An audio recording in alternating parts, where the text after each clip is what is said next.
आप देख रहे हैं नेटवर्क 33 राजकुमार के साथ। तो चलिए बढ़ते हैं आज की कहानी की ओर। पुरुषोत्तम जी बताते हैं कि ये उन दिनों की बात है जब उनकी नौकरी रेलवे विभाग में लोको पायलट के तौर पर हुई और फिर कुछ ही सालों में मेरी अर्थक परिश्रम और प्रयास को देखते हुए मेरा प्रमोशन हो गया था। अब मेरे अंदर काफ़ी रेलवे कर्मचारी काम कर रहे थे और सब कुछ अच्छा ही चल रहा था। एक ऐसे ही रात मैं लोको पायलट रुपेश और अन्य दो सहकर्मियों के साथ हावड़ा जंक्शन से टाटानगर के लिए रवाना हुए तो ट्रेन अपनी अधिकतम रफ्तार पर थी और आगे के सभी सिग्नल भी ग्रीन मिल रहे थे। पर जल्दी ही हमारी दौड़ती हुई ट्रेन को रुकना पड़ा रेड सिग्नल के चलते, जो कि हमें घसीट जंक्शन पर मिला था। फिर कुछ देर के इंतजार के बाद हमें ग्रीन सिग्नल के साथ चलने की इजाज़त मिल गई। नियमानुसार लोकोमोटिव हैंडल कर रहे रुपेश ने चलने से पूर्व 3 बार ट्रेन की हॉर्न दी ताकि ट्रैक खाली हो जाए और ट्रेन बिना किसी अवरोध के आगे बढ़ सके। रुपेश के 3 बार हॉर्न देने के बाद जब रुपेश लोकोमोटिव की खिड़की से बाहर की तरफ अपना सिर निकालते हुए बोला, अरे भाई आगे से हटो, मरना है क्या आपको ट्रेन के नीचे आकर? तो मैं बड़ी हैरत के साथ ये देखने लगा कि आखिर रुपेश किस पर इतना गर्म हो रहा है, जबकि सामने ट्रैक पर तो कोई भी नहीं है। मैंने अभी इतना कहा ही था कि रुपेश एकदम से लोकोमोटिव से उतरकर पटरियों की तरफ चल पड़ा। मैंने उसे लाख रोकने की कोशिश की मगर वो नहीं रुका। वो गुस्से में दनाता हुआ पटरियों पर चिल्लाते हुए चलता जा रहा था, जिस वजह से मुझे रुपेश को रोकने के लिए लोकोमोटिव से उतरना पड़ा। फिर लोकोमोटिव से उतरते ही मैं रुपेश के पीछे पीछे उसे आवाज़ देते हुए चलने लगा, पर रुपेश कुछ ज़्यादा ही तेज चल रहा था, जिस वजह से वो मेरे से काफ़ी दूर निकल गया था। मैं भी उसे पकड़ने के चक्कर में तेज चलने लगा। फिर वहीं रुपेश को चीखते चिल्लाते देख मुझे ऐसा लग रहा था कि रुपेश को कोई तो दिखाई दे रहा है, जो मुझे अभी भी नज़र नहीं आ रहा था। तकरीबन 100 मीटर के बाद रुपेश एकदम से रुका और वहीं पर पटरियों के बीच बैठ गया। मैं भी अगले 2-3 मिनट में हाँफते हुए उसके करीब पहुंच गया और उसके पीछे खड़े होकर गहरी सांस लेते हुए बोला, देखा यहाँ कोई भी नहीं है, चलो वापस चलो, हमें निकलना है यार अभी।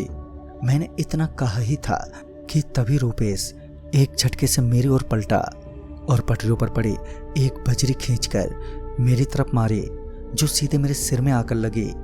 बजरी की चोट इतनी तेज थी कि मेरे सिर से उसी वक्त खून निकलने लगा। मैं अपने दोनों हाथों से अपने सिर को पकड़े वहीं पर बैठ गया। फिर जब मैंने रुपेश पर चिल्लाते हुए कहा, यार तुम होश में तो हो, ये क्या किया तुमने? तो मैंने देखा कि रुपेश का चेहरा बिल्कुल सफ़ेद पड़ गया है और उसकी आंख काफ़ी अंदर की तरफ धसी हुई है। साथ ही रुपेश बड़े ही गुस्से में लग रहा था और किसी जानवर की तरह घुर्राते हुए मेरी तरफ बढ़े जा रहा था। तभी मेरे आंखों के आगे अंधेरा सा छाने लगा और मैं अगले कुछ सेकंड में बेहोश हो गया। फिर जब मुझे होश आया तो मैं पटरियों पर ही औंधे मुंह पड़ा हुआ था। मेरे आसपास काफ़ी खून फैला हुआ था। फिर जब मैंने उठकर बैठने की कोशिश की तो मुझे एहसास हुआ कि मुझे काफ़ी चोट लगी है। मेरा पूरा बदन दर्द कर रहा था। फिर जब मैं किसी तरह उठकर बैठा तो मैंने पाया कि अब ट्रेन वहाँ पर नहीं है। फिर तभी मैंने आसपास गौर से देखा तो पाया कि मैं स्टेशन से काफ़ी दूर हूँ। उस वक्त मैं उस हालत में नहीं था कि मैं चलकर वापस जा पाता।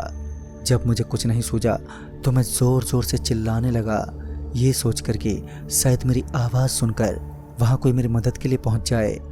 मैंने अभी चिल्लाना शुरू किया ही था कि तभी मेरी नज़र पटरियों पर बैठे 3 लोगों पर पड़ी, जो कि अपना सिर नीचे की तरफ झुकाए बैठे थे। हैरान की बात तो ये थी कि वो तीनों मुझसे महज 3-4 कदमों की दूरी पर थे और मुझे पता ही नहीं चला। शायद मेरा डर मुझ पर इतना हावी हो चुका था कि मेरा दिमाग सही से काम नहीं कर रहा था। मैं दर्द से कराते हुए उन 3 लोगों को आवाज़ देते हुए बोला, अरे भैया मेरी मदद कर दीजिए जरा, बहुत चोट आई है। मेरे इतना कहते ही उन तीनों ने एक साथ अपना चेहरा ऊपर उठाया और फिर जब मैंने उनके चेहरे को देखा तो पता चला कि असली मुसीबत तो अब टूटने वाली है मेरे ऊपर। दरअसल उन तीनों के चेहरे बिल्कुल सपाट थे, जिनके अंदर 2 सुराग थे।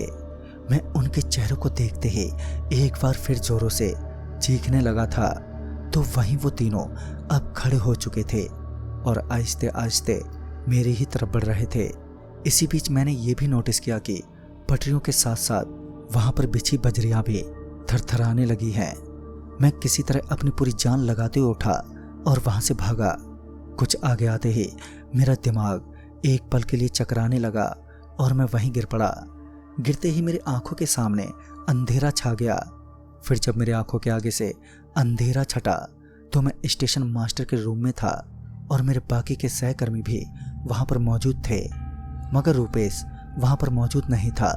फिर जब स्टेशन मास्टर ने मुझको बताया कि रूपेश अब इस दुनिया में नहीं है, तो ये सुनकर तो मुझे बहुत दुख हुआ।